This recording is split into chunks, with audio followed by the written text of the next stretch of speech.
On today's show, Minnesotans embrace the cold. Colorful winter lights and fun at the Winter Loppet Festival. A small lake town turns into the kickoff for a world-famous dog race. And a Minnesota secret unveiled, finding some of the biggest bluegills around. This guide tells you where.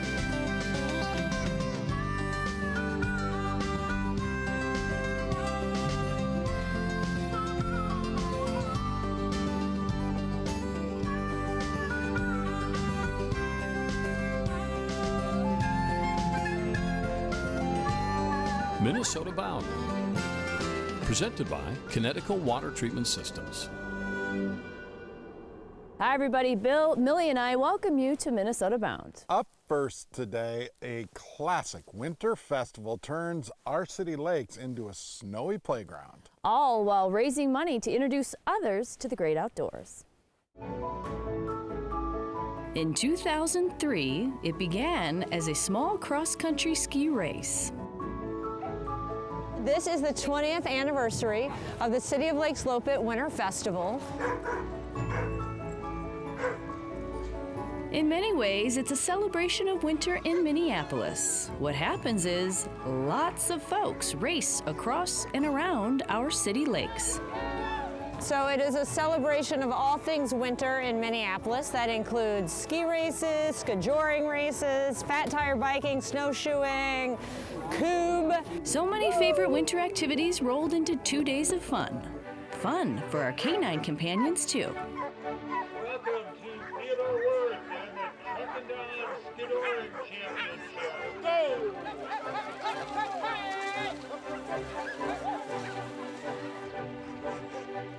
Oh, this is Luna. She's a border collie. No, this is our first time. It was super fun. So what's the highlight of this festival? A magical evening on the ice. On the night of the Luminary in Loppet, Lake of the Isles is transformed with thousands of luminaries. A candlelit trail appears on Lake of the Isles, leading you to an ice fantasy display. So luminaries, if you're not familiar, are lighted ice sculptures. It's all lit by candlelight. There are amazing features. There's pyramids, there's ice acropolis, there's an enchanted forest, and 10,000 plus people come to enjoy it. The City of Lakes Loppet Winter Festival is not just about ski races and ice sculptures. Its real mission? To raise funds for introducing city folks to the outdoors. And you need, yes. The Loppet Foundation is a small but mighty nonprofit located in the heart of Minneapolis, right here in Theodore Wirth Park. And our mission is to create a shared passion for the outdoors. So we work with kids in North Minneapolis, we work with adults throughout the city, people of all ages, ability, income levels, to try to encourage people to learn to love the outdoors. It is incredibly important for people, especially in this day and age when we are so connected to devices and to being, kind of in the comfort of our COVID lifestyles, that we get outside and learn to play in the outdoors, learn to connect with each other in the outdoors. And guess what? You're all invited. Literally anyone can participate. If you want to come to this park and learn to ski, we'll teach you to ski. If you've been skiing for your entire life, come do our marathon races. We have kids from all over the city who we teach to ski, to mountain bike. It does not matter your age, your income level, or your ability. We will find a way to help you enjoy the outdoors. We run an adventure camp where you can just come and canoe and do archery and arts and crafts, and they just play. They play, and that's what we need kids to do, is just play outside. It's not just being outdoors, it's being outdoors together. It's being active. They build a sense of team. They build a connection with their coaches. And really, we're very unique in that we offer year-round free outdoor opportunities for kids. Who knew? A winter festival, a staple of the North, lighting up our city sky, also lighting up city lives. Great organization really brings the community together and provides, I think, a lot of great opportunities for other communities that wouldn't have otherwise had the opportunity.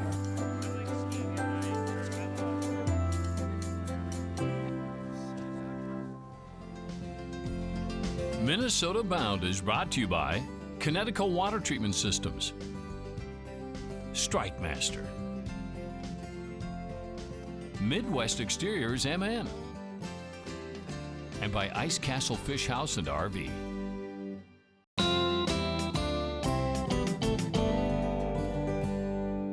Up next, we visit the town of Excelsior, which is typically quiet during the winter months, except for one February day where the streets are filled with people and very excited sled dogs.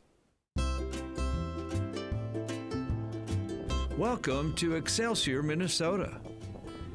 This quaint town prides itself on the ideal lake life, in sun or snow. The cold is just a mindset. You just have to bundle up. With a lot of hats or puffy coats, plus a few furry friends. Well, this is the Lake Minnetonka Klondike Dog Derby. It's a 40-mile professional sled dog race right here on Lake Minnetonka. And it's the only major sled dog race in a major metropolitan area in the United States. So that's why we have mushers coming in from Alaska, the Northwest Territories. We have 3 champions, 3 winners from the Bear Grease this year. It's a world-renowned dog sled race that somehow made it here. It's a wonderful fit. You know, it's small enough so we can actually close the streets, bring in all the snow. The merchants are okay with that, and we love that. But then to have this lake, Lake Minnetonka, is just a gem. So it's really fun to be able to see a few of the mushers that we know, and just to see the dogs run. They love it. The dogs are kind of the focus of all this because they just love to run. If an opportunity presents itself to meet one of the dogs, chances are most will take it. Oh, our kids just love dogs. They're dog kids, so this is a big part of it, and then it gets them more excited to watch the race and cheer on the puppies. So they've got one in mind that they met last night. What was the puppy's name that you met last night? Was it Skogan? Skogan. Number 16, that was the one that you really liked. They're beautiful. Oh, and do they love the attention? Days like this make their years of hard work pay off. We start training literally at the first few days. We start out in the fall with shorter runs, and our cutoff is about 50 degrees, so in the fall when it's a little warmer, we have a 3-acre enclosed free run yard. So we just let them rip around and they play, and we have pools available for them and that kind of stuff. Blake Frecking has been racing for 25 years, but never at an event like this. Even the possibility of having a 37-mile trail in the metro area is a pretty unique situation. This is also the first race where he's competing against his daughter. So Ellen is my 11-year-old daughter. This will be her first big event. She's run some kids races in the past, so this will be her first big race, so it's pretty exciting for her. All right, can you find me a map, Jen, so I don't get lost on this lake? That's my daughter. She's more prepared than me. Time to gear up.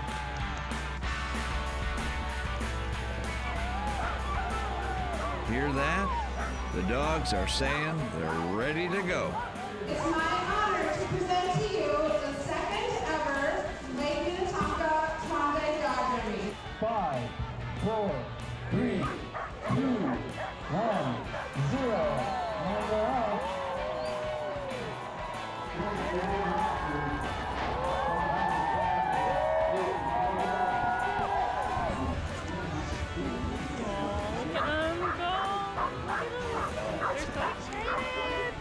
Excitement from all ages and heights. You know, we do this to celebrate the Bold North. I mean, Bold North was kind of taken, but when you think about Bold North, having dogs, being outside, having that unity between dog and person is awesome. But to actually be able to be outside and enjoy the climate in the wintertime like this, whether it's for sport like it is today, but it's all about embracing Excelsior's lake life. We're really excited to just get out, especially on these super cold days. In the heat or frigid temps. It's cold. Yeah, but you know, it's worth it. It's just fun.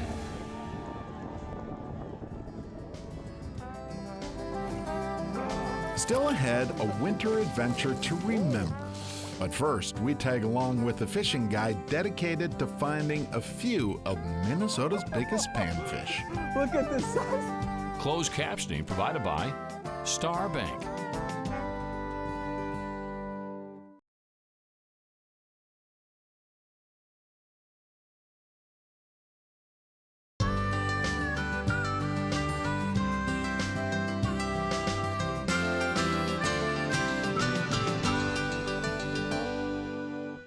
Up next, Travis Frank reveals a bit of a Minnesota secret, the story behind our state's biggest bluegills. Fishing fun if you know where to find them.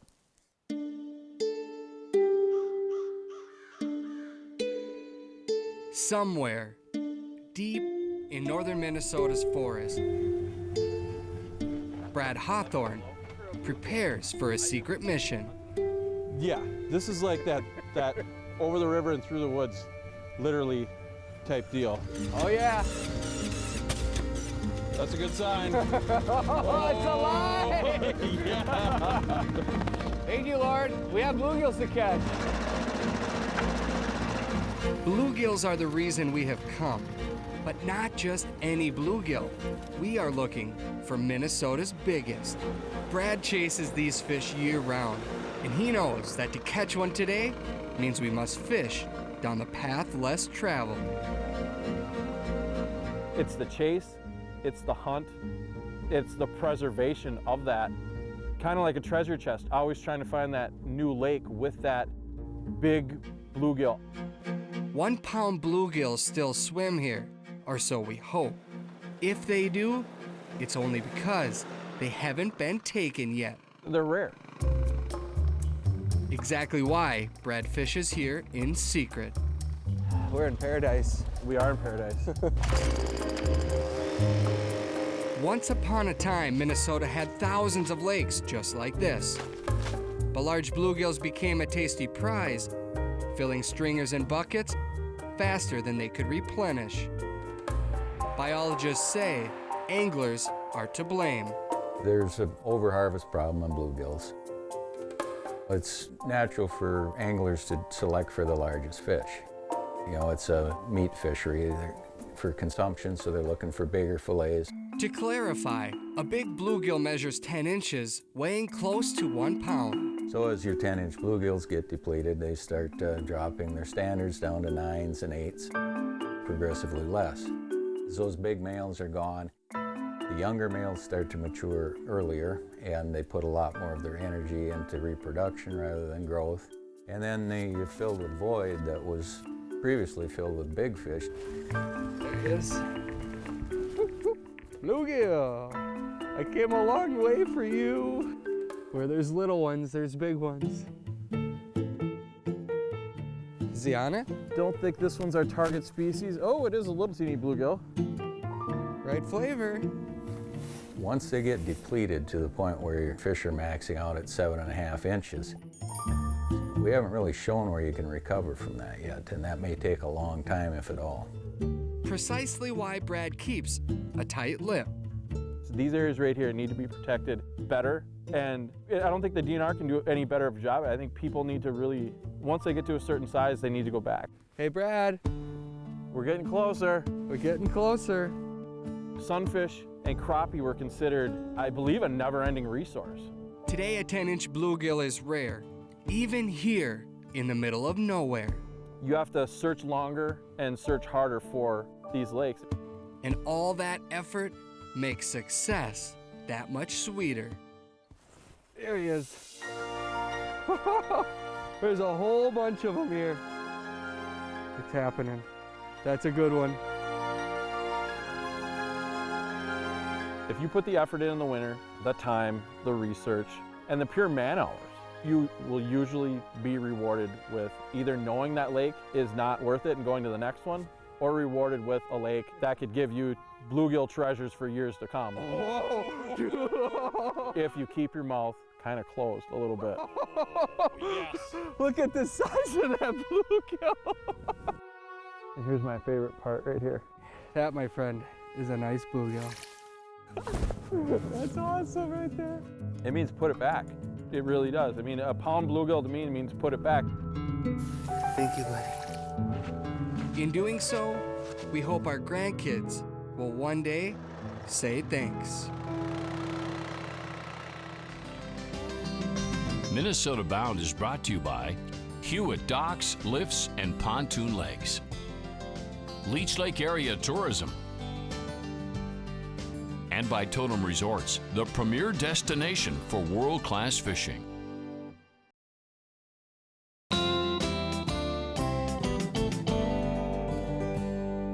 Up next, we go back in time to a winter wonderland fishery. Yeah, a place in Minnesota where anglers can fish open water in the dead of winter. The old cliche says, take a hike.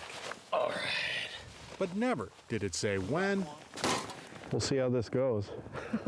Or, more importantly, where. Let's do snow. My commands will be ye and haw.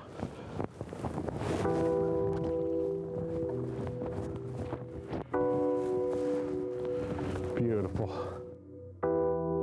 On a cold February day, 3 wanderers trudge off the beaten path and into Minnesota's winter woods.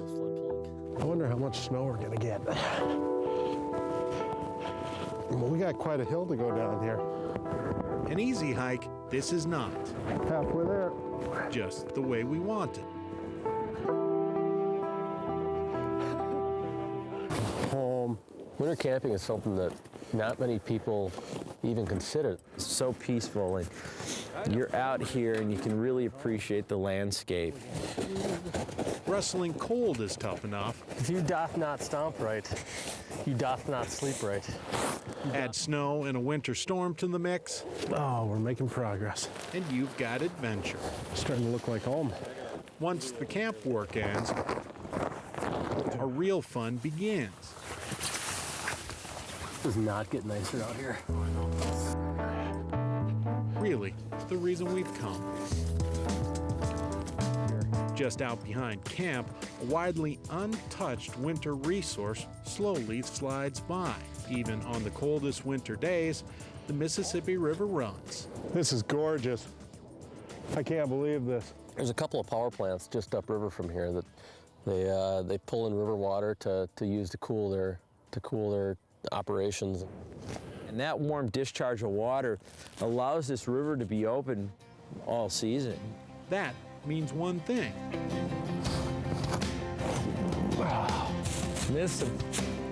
Oh yeah. Our very different version of ice fishing. It would appear that Bill's a fish on. Holy smokes. We have fish. The photographer moves in. There we go. Oh, that's peach. Got him. Oh, boy, he whacked it. That is so cool. That is the best. You and your pictures. Ah, another nice one. Oh, what's Jacob got? Oh. Who says winter fishing isn't any fun, huh? The warm water means the fishermen can find bass, catfish, even walleyes schooled up near shore. They're everywhere. Yes, in the dead of winter, we find ourselves absolutely alive. This great snow just makes it so much more beautiful. Exactly why we love winter fishing. Although, the light only lasts so long. Oh, that campfire tonight, it's gonna feel like magic. Eventually, all good things come to an end. And in winter camp, something else always begins. On the menu tonight, we have garlic and spinach ravioli, some steamed broccoli, and the best part, focaccia bread over the fire. With full bellies and full hearts, we slowly end our day. We were just grinning ear to ear. It's proof that Mississippi winter dreams, a lot of those fish were shallow, do come true. It's always about, getting out, doing something new. still a popular place to fish. Yeah, some days we'll even see like 50 people down there at one time. Go figure. Very cool. Well, that about does it for us. We'll see you back here next week. In the meantime, Millie, what do we always say? Don't forget to introduce a kid to the great outdoors. Transportation provided by Premier Transportation. Call 1-800-899-7433.